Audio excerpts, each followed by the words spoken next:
In this episode, I'm speaking with Tom Braude, an algo tech lead here at AI21. We're going to talk about how to get guaranteed quality on your LLM generations. Let's get started.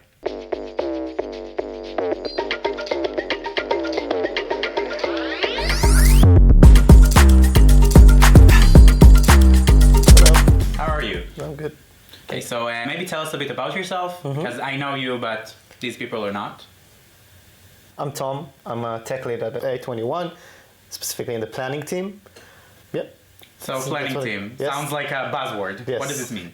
Well, we're all used to language models, right? Where you just send some sort of prompt and expect to get an output. But things are becoming a bit more complicated now. You have agents, you have full systems that have to do something with that prompt, right? So you send it and then you expect it to go here and go there and bring you information and then get something out of it. In order to be able to do that, you need some sort of orchestration. Specifically, what we do is we plan. So let's say you ask a question, then what we try to do is get a plan that says, okay, I need that information from here, I need that information from there, combine and get some sort of summary. That function is called planning, and that's what we focus on. So your team really focusing on making the plans and kind of like execute accordingly with coordination of other teams. Yes, exactly. Okay, cool. Let's get to know you a little bit better before we're diving deep. Another thing that I ask everybody, what's a bad take on LLMs that annoys you? Well, I'll take the planning instance. I think people think that the models actually think, and that's a really bad take on the models. They are really good at generating text, but you have to be very explicit about what you want, bring the context. That should be the main focus. Thinking and they don't have feelings and they don't really know what to do unless you tell them what you want to So I'm wasting a lot of the time on saying thanks and please and all those kind of things. We could argue about that, but if it makes you feel better, right? You feel that you're talking to someone, but definitely I would spend the time in getting the correct, clean information or the clean context into the model in order to be able to get better outputs. Don't expect them to actually think. Know your business and know your domain. Bring them the information they need and they'll be really good at what to do from there. So, Tom from the planning team, any interesting plans you've made lately? Yes, it worked! So happy. Yeah, so I think we did something really cool with a really bad name called Generate with Constraints. It's a nice example of how to leverage this sort of system instead of a single model. We've gotten used to having a single prompt that you send to a model and receive the output and hope that it fulfills everything you asked for, right? I call it the prompt and pray strategy. You send something, expect to get a good response out of it. Yeah, and then like after a long prompt and you're like, oh, but it didn't follow everything I said. Right. The frustration. Exactly. So let's go with a really simple example. You say, I'll be late today, so I want to send an email to my boss. And the prompt would look something like, please send an email to my boss explaining why I'm late. The tone should be formal and have at least 3 paragraphs, okay? At least 3 paragraphs. Or at the most. Let's go with at most 3 Yeah. paragraphs, because I can't explain in more than 3 paragraphs. So again, the prompt is, please send formal email to the boss, make it at most 3 paragraphs. So that's a usual prompt that you send to a model, right? But if we actually think about it, what is the task here? Send an email about being late, and we have a whole other section in this prompt that is actually constraints on the email, right? We asked for a formal email, that's one, and we ask for at most 3 paragraphs. So if you think about it, you could actually split this prompt into 2 separate sections. First, what is the task? Second, what constraints should be followed? With this easy example, is really straightforward, right? It's easy to understand that one is a task, but another part is constraint. Sometimes it's much harder. Please write a formal email, that's the whole prompt. You don't really know formal email is a task or the formality should be a constraint separate from the actual task. And Does it make sense? It's kind of like, where we know that there are benchmarks for instruction following, right. And this is exactly that. Right. So you're essentially saying, well, this is not really instructions following, this is something else. Exactly, and that's sort of a philosophical debate, right? Is constraint following instruction following? And the easy answer is yes, it is pretty much the same. What I suggest is looking at it from a different angle. When I say instruction following, is basically the task that I want the model to do. A constraint is also a sort of instruction. The main difference is when I explicitly say that this is a constraint, then what I can do with that is go and validate it after the generation was made. So let's go back to the email example. Please write an email at the most 3 paragraphs, because that's an easy constraint to follow. What I do after the generation, I get the email, count the number of paragraphs, and if it's above 3, I can go back to the model and say, but I asked for 3 paragraphs and you gave me 4. Please fix. This is like an easy constraint. Just think about like 3 paragraphs. But the second one you said was formal. So what we have is easy constraints like length that you can go and deterministically check that it was fulfilled. Please start the email with how you're doing. That's easy to follow. Essentially everything you can do with a simple script. I think it's what you call an easy one. Yes, but there are harder constraints to follow. The good news is that you always have the model itself that you can use as a judge. So I would say I would go back and ask, is this output a formal output? And I can tweak the model to give me like a Boolean response, yes or no. And then use that as a fixing mechanism in order to change the, let's say I got a casual email and I wanted a formal email. I can go back and say, please rephrase the email to be more formal. So essentially you're using like a critic model or a reward model where the constraint's really debatable. Is it part of the instruction?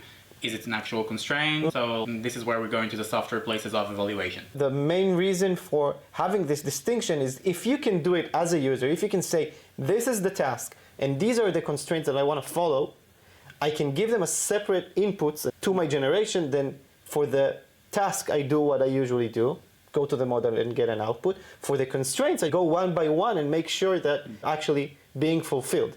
That gives us robustness, that gives me better validation, and I actually know that I'm fulfilling what I want to be fulfilled. So let's maybe give me, before we really dive deep into this, a quick overview of generate with constraints, temporary name. Yes, so generate with constraint is basically a wrapper on the generation that we all know, right? So GPT or whichever model gets an input, as I said, you get an input and get an output back.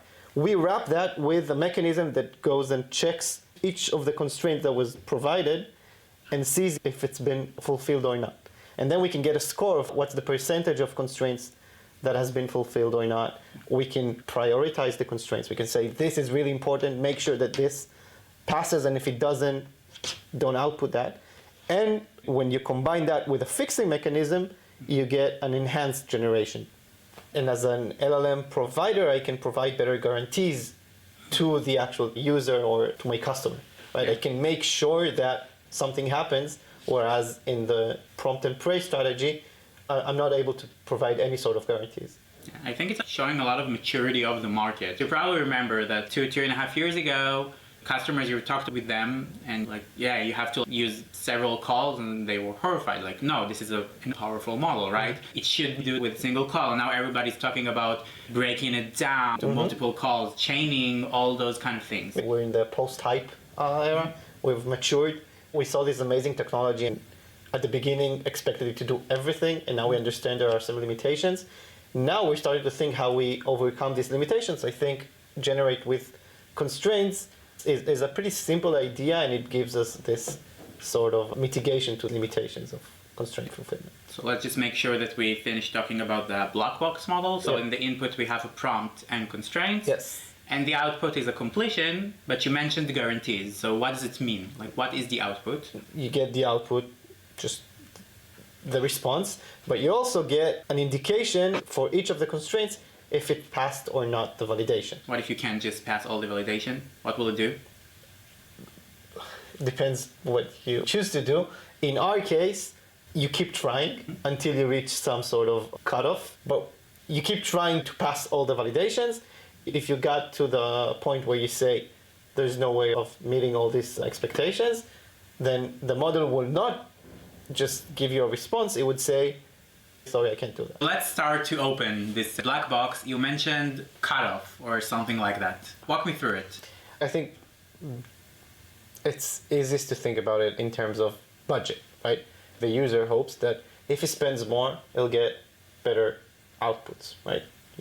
We started with prompt and pray, send the prompt, expect to get an output. Now we said we have validations. Once we have the validations, that costs money. You can get the validations back into the model and ask it to fix. That's another generation, right? So you can easily see that this more money equals more quality. Hopefully. So the easiest way to cut off the execution is by giving some sort of budget, right? You say, this is the X amount of dollars I'm willing to spend, or X amount of cents I'm willing to spend on this generation. Make the best effort you can under this limitation. If you're not able to pass some sort of threshold, for example, if you're not able to pass 100% of the constraints I gave you. It's a hard threshold. Yes, a hard threshold. You can say 80% or maybe this, yes, the other ones are optional constraints. But for simplicity, let's say you want 100% of the constraints to be fulfilled and you give it a budget. The black box we mentioned will keep trying to improve the output until it either reaches that threshold, 100%, or runs out of money. That's the point where it would say, sorry, I can't do that. Yeah. Let's get out of the black box. No more black box. I want to know what's in there. I want to understand. So you said there's a budget, we have a prompt and constraints. Yes. And you have to give me an output at the end. So how do we do that? We mentioned budget, and I said you have a budget, you spend the budget until you get to a point where you have a valid output. So that's one main concept that we have to understand. The other concept is the notion of breadth and depth. Taking me back to graph theory yes. basics. It's actually a good way of thinking about it. A tree is exactly what's happening here. So you start with this prompt, and I mentioned breadth and depth. Let's start with breadth. What does that mean? The width of a tree. I'm the tree guy now. Yeah, the easiest method of generating multiple outputs is simply calling the model multiple times, since we know that these models are not deterministic, they're stochastic. Specifically, if you have a temperature that is not zero, then you can generate multiple candidates and hope that one of them meets your goal, right? Same model, different models, or... So I mentioned the easiest way of doing it. Same model, high temperature, or some sort of temperature, get multiple outputs. Another way of having these multiple candidates is by using different models. So I would say, let's go with OpenAI and Jamba as two candidates. And now we have two different outputs. That's in our tree. We start with the root. Now we have two candidates that we can choose from. That's breadth. I also mentioned depth, concept of having a generation, then a validation or a judgment, critique, many words to the same thing, and then using that critique as a way to improve it with a fixing iteration. By the way, you can have, for example, GPT 3.5 giving you the initial candidate, and when you want to fix, you go with GPT-01. Why is that? Because you want a stronger model to do the fixing iteration.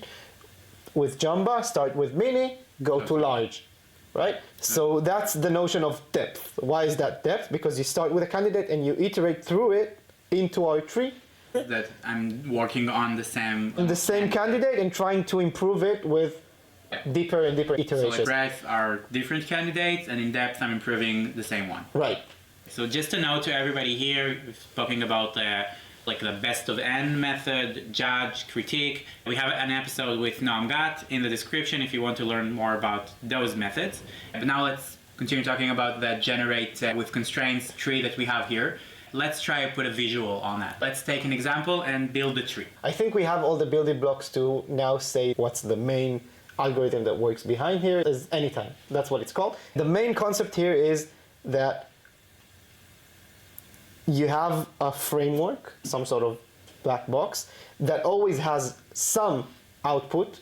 The output can be, I can't do it, but also multiple candidates that we have to choose from.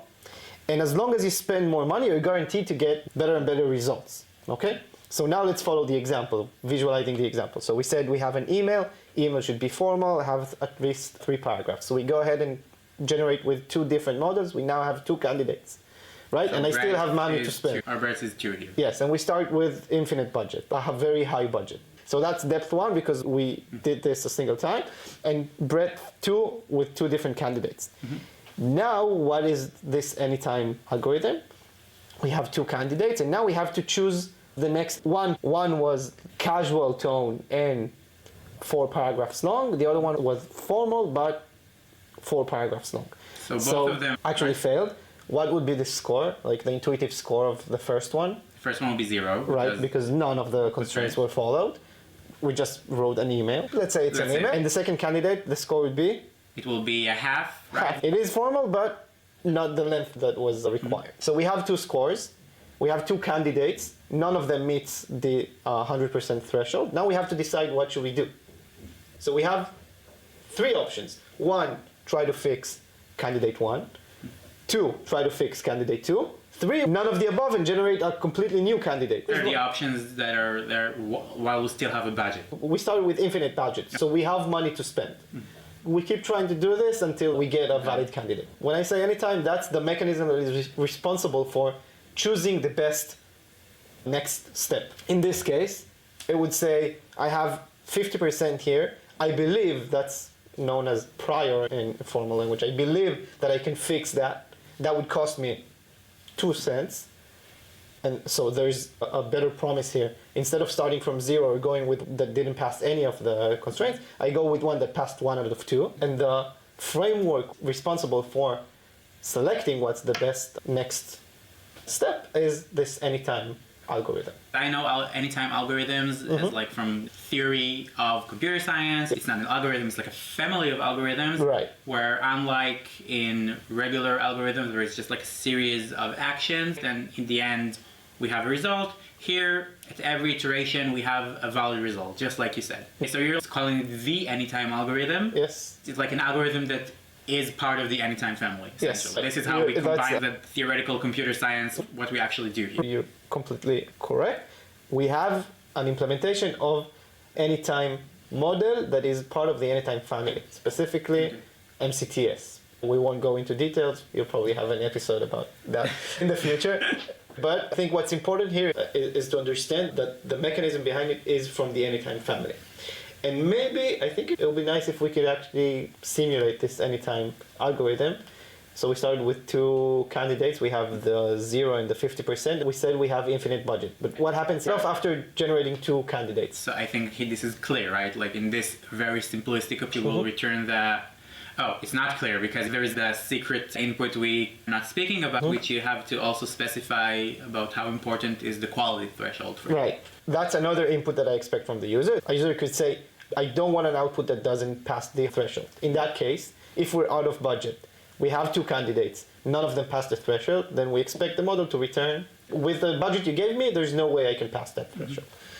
But if the threshold was 50%, 1 out of the 2 candidates, then since this is anytime, we said at any point I can return something that is valid, so I do that is a valid option if we ran out of budget. If 50% was the threshold, at this point I should be able to return. And the bonus points that we have is that we can tell you this is the generated output. Notice that this constraint was fulfilled, but the second one wasn't. So in this case, you're not just returning the actual output, but also like the validation scores. But a score that actually says something. It meets all of those constraints. Right. This is what we checked. Like the feedback for each of them works, doesn't work. So it's like very detailed and something that people can actually work with. Our score here was very simplistic, percentage out of constraints fulfilled. What happens if we have 2 different candidates that both passed all the thresholds?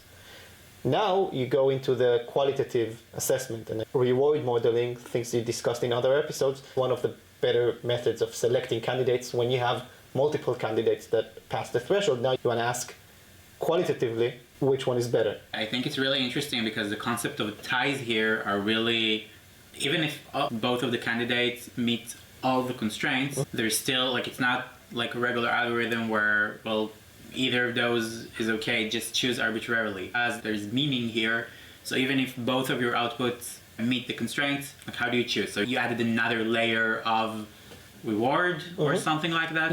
I mean... Don't have to really go into detail. What I mean here is that you can have an additional layer. Reward is one of the options. You could go to a model and ask which one is better.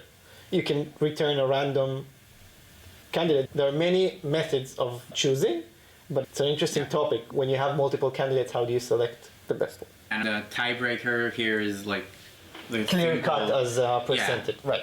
Yep. You mentioned here the way to do it and the budget. Budget is essentially just money. So that's a really good point. We discussed budget as actual budget, like dollars spent, but you could definitely say that maybe you want to optimize latency. Maybe going to a really big model will take you 2 seconds and a smaller model will take you half a second. And if you're optimizing for latency, maybe that's the budget. This black box is capable of working with both Not of really them. a black box right now. We Actually- open it. Yeah, it's not a black box. It's completely transparent now. When I say budget is some sort of pool of something, it could be dollars, it could be Argentinian pesos, and it could be seconds, time. The algorithm can take that into account and optimize on that. If someone wants to build something like this, does it have to do all this anytime thingies? No, I wouldn't suggest going there. I think that's building a spaceship when most of the time you need a bicycle. I think there are concepts that anyone can use here, and it doesn't have to be this complex algorithm with budget. The main takeaways here that I would recommend to anyone is this breadth notion called generate and prune. Usually studies have shown this multiple times. It's better to generate multiple candidates and then select one of them.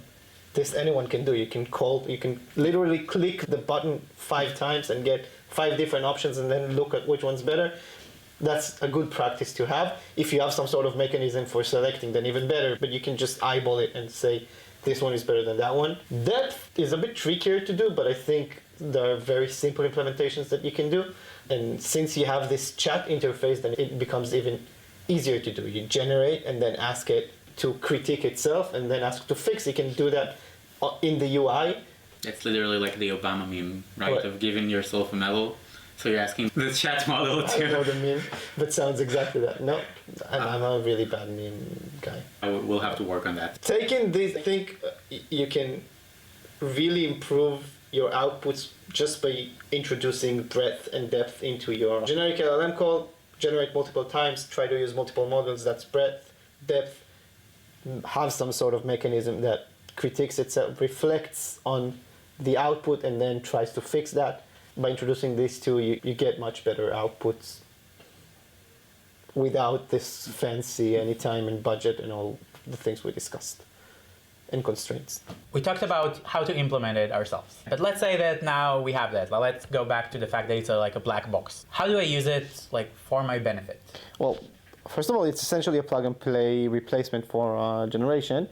And there is this caveat that it works when you give it constraints, but it can work without constraints. You still get the breadth and depth notion. You could have some qualitative assessment and then work with that. On depth, breadth is easy, just generate multiple times, regardless of if you have constraints or not. So in that sense, it's a plug and play replacement for just regular generation. More expensive, but better quality with guarantees. Yes, Like, exactly. So that's how it benefits. This is like the generic way. Yeah. But how would you use that? I actually I work with it many times, and I think I would say 2 things that I like about it. First of all, there is this notion of incremental improvement on your execution. For a single interaction with a model, you would probably get better outputs. But when you have prompts that you use multiple times for different scenarios, you actually curate this prompt. You tweak it and make it better so you can use it multiple times for different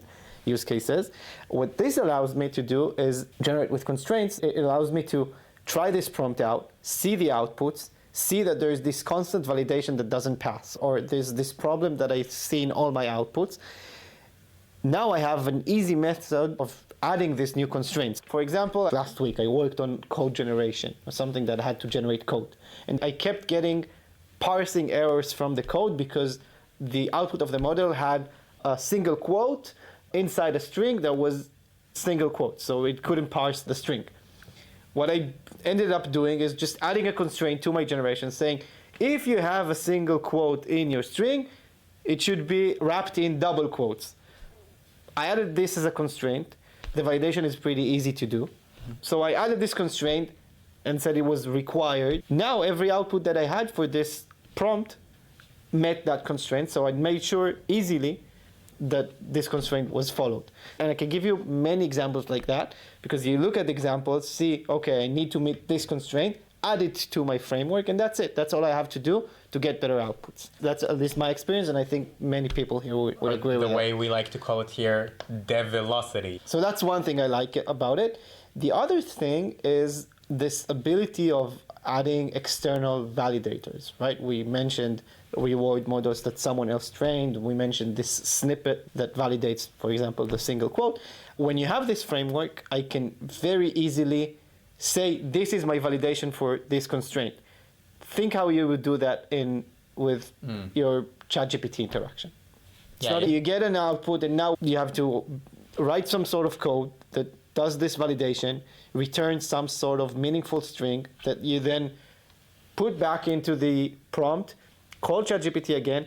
All that is sorted out for you with this framework, because you can say, this is the constraint, this is how I validate, that's it. Do I have to do it, by the way? Or like when you did this constraint with the code? No, as I said, you can always default back to a judge language model. If you don't give me, actually in this framework, if you don't give me a validator, I just call a model that does the judging for me. Okay? There are some problems here because these models are noisy sometimes. They hallucinate, so it's better if you have a validation that you can stand behind. But if you don't, if you're not able to provide something like that, we just use a judge language model. Let's wrap it up. Tell me, what's the difference between instructions and constraints? There's no difference. But I think that it's a terminology thing. Constraints are something that you validate. Constraints are something that you explicitly go and check that happened in your prompt. With instructions, you're hoping for the best.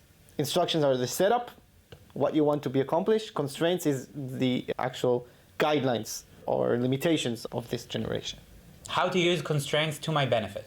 You use them to structure your inputs. We can make sure that they are fulfilled. And you add more as you have more and more guidelines for your outputs. Okay. And lastly, any tips for AI builders out there?